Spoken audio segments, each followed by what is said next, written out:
Shalom, selamat berjumpa kembali dalam Victorious Devotion. Hari ini Tuhan telah anugerahkan kita hari yang baru untuk kita jalani. Sungguh kita membutuhkan Tuhan untuk menuntun langkah hidup kita, karenanya kita juga membutuhkan firman-Nya. Kita akan membaca dan merenungkan firman Tuhan, namun kita akan lebih berdoa lebih dahulu. Mari kita berdoa. Bapa di sorga, yang kami muliakan di dalam nama Tuhan Yesus Kristus. Kami bersyukur untuk anugerah-Mu, kami ada hari ini. Kami diberi kesempatan menjalani hari ini. Kami diberi kekuatan, kami diberi kesehatan, kami diberi nafas kehidupan. Dan kami percaya pemeliharaan-Mu luar biasa bagi kami hari ini.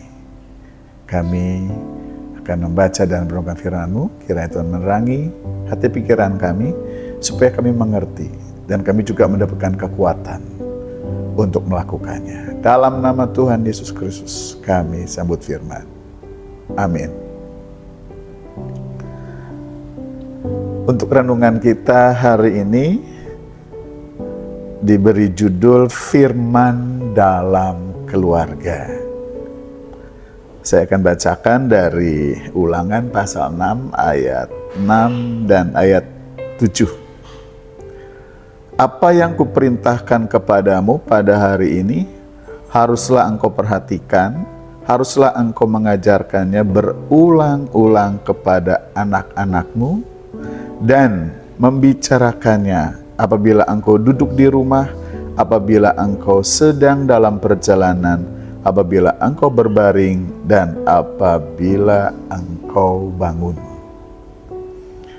Ketika membaca ayat ini, terkesan ayat ini hanya untuk orang tua. Ya, memang ayat ini ditujukan kepada orang tua, ayah dan ibu, untuk mengajarkan firman Tuhan. Karena firman Tuhan tidak hanya ada di Alkitab. Firman Tuhan harus menjadi landasan praktek kehidupan sehari-hari keluarga. Karena itu sesuai dengan judul renungan hari ini, firman dalam keluarga. Firman harus ada dalam keluarga. Bukan berarti ada Alkitab dalam keluarga.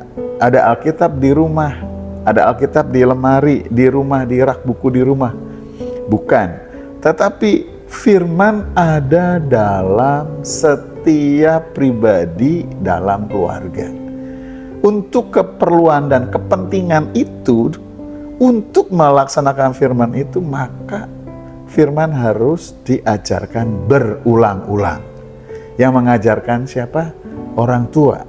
Yang menerima pengajaran firman siapa? Anak-anak. Karena itu firman ini adalah bagi keluarga. Bagi ayah, bagi ibu, bagi kakak, bagi adik, bagi oma, bagi opa. Semua yang ada dalam keluarga, dalam arti keluarga inti maupun keluarga besar. Keluarga adalah tempat pertama di mana nilai-nilai kehidupan diajarkan dan diwariskan. Karena anak pertama ada tuh dalam keluarga. Jadi keluarga menjadi tempat pertama dan utama untuk pendidikan, baik pendidikan umum maupun pendidikan rohani. Anak belajar itu di rumah dalam segala hal. Guru pertama dan utamanya ya orang tua. Jadi firman ini sangat tepat untuk mengingatkan keluarga, untuk membangun keluarga, bahwa keluarga adalah lembaga pendidikan pertama dan utama. Jika keluarga tidak melaksanakan fungsi ini, maka akan menghasilkan warga-warga keluarga yang tidak terdidik, yang dampaknya akan mereka menjadi warga masyarakat yang tidak terdidik.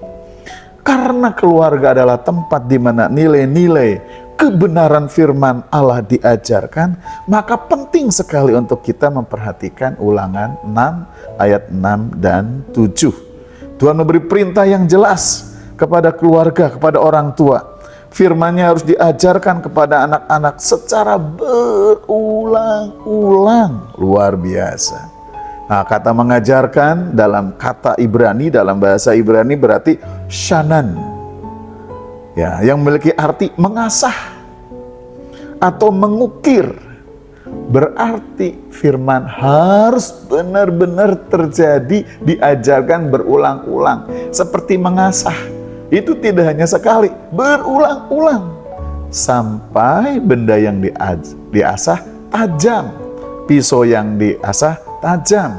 Pedang yang diasah tajam. Golok, tombak yang diasah tajam. Anak-anak itu kata firman Tuhan seperti panah. Panah harus tajam, harus diasah. Berulang-ulang. Seperti juga mengukir. Tidak hanya sekilas, harus penuh dengan perhatian dan ketekunan, sehingga firman ini terukir di dalam kehidupan setiap anggota keluarga. Luar biasa ajaran firman Tuhan ini, supaya keluarga-keluarga menjadi keluarga seperti yang Tuhan kehendaki. Keluarga di mana Tuhan menjadi kepala, Tuhan memberkati, dan Tuhan punya janji untuk keluarga. Karena itu, supaya firman ada dalam keluarga, maka pertama, firman harus ditanamkan dalam hati. Dengan cara tadi, diajarkan berulang-ulang, diukir, diasah. Firman Tuhan harus hidup dalam diri kita sebagai warga keluarga. Karena itu, firman harus tersedia dalam keluarga. Tersedia Alkitab, tersedia dibaca, tersedia direnungkan.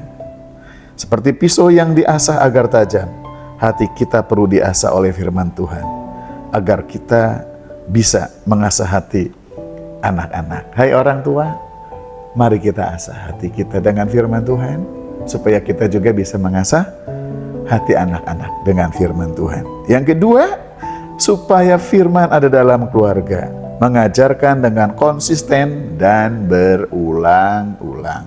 Ya, ketika duduk di rumah, orang tua bisa mengajar firman berulang-ulang. Ketika dalam perjalanan, firman bisa diajarkan.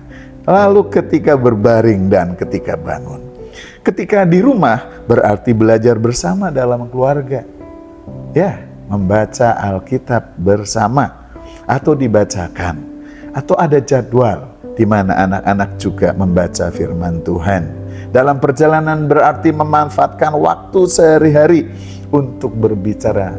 Karena kalau dalam perjalanan, biasanya ada perjalanan waktu yang panjang. Itu harus dimanfaatkan. Dan ketika saat berbaring dan bangun, berarti ini bicara mengawali dan mengakhiri hari dengan firman Tuhan. Mari kita bersama-sama sebagai orang tua dan sebagai anggota dalam keluarga tetap berupaya supaya firman ada dalam keluarga. Firman ditanamkan dalam hati dan firman diajarkan konsisten berulang-ulang. Dan yang terakhir, menjadikan firman Tuhan sebagai warisan rohani. Apa yang Bapak Ibu akan wariskan kepada anak-anak? Harta? Tuhan mau supaya kita mewariskan bukan harta benda, tetapi mewariskan firman Tuhan. Kita mulai dari sekarang. Ketika anak-anak sudah mencintai firman Tuhan, maka mereka akan meminta warisan firman Tuhan. Tapi kalau anak-anak dari sejak kecil cinta uang, cinta harta benda, mereka tidak akan menghargai firman Tuhan sebagai warisan yang akan diwariskan oleh orang tua untuk hidup mereka. Mari bersama-sama kita sebagai orang tua, mari bersama-sama kita sebagai anak ya dalam keluarga. Pastikan ada firman di dalam keluarga. Ada firman di dalam hatimu dan hatiku. Ada firman dalam pikiranmu dan pikiranku. Ada firman yang dipraktekkan setiap saat, setiap waktu. Amin untuk firman Tuhan. Mari kita berdoa. Terima kasih Tuhan untuk firman-Mu, supaya kami senantiasa hidup dalam kebenaran. Seluruh anggota keluarga Engkau menyampaikan firman supaya kami mengajarkannya berulang-ulang. Supaya kami sebagai anak diajar berulang-ulang. Terima kasih Tuhan. Tanamkan firman-Mu di dalam hati setiap orang tua, setiap anak-anak, setiap warga keluarga. Karena ini menjadikan kekuatan, ini menjadi terang di jalan kehidupan. Sehingga kami semakin hari melalui firman-Mu, semakin meningkat kerohanian kami di hadapan Engkau. Kami semakin increase in Christ melalui firman-Mu. Terima kasih, kami menyerahkan hidup kami sepanjang hari ini dalam penyertaan-Mu, dalam tuntunan-Mu. Dalam nama Tuhan Yesus Kristus kami berdoa. Amin. Demikian firman Tuhan. Kiranya Tuhan berkati kita semua hari ini dan sampai jumpa.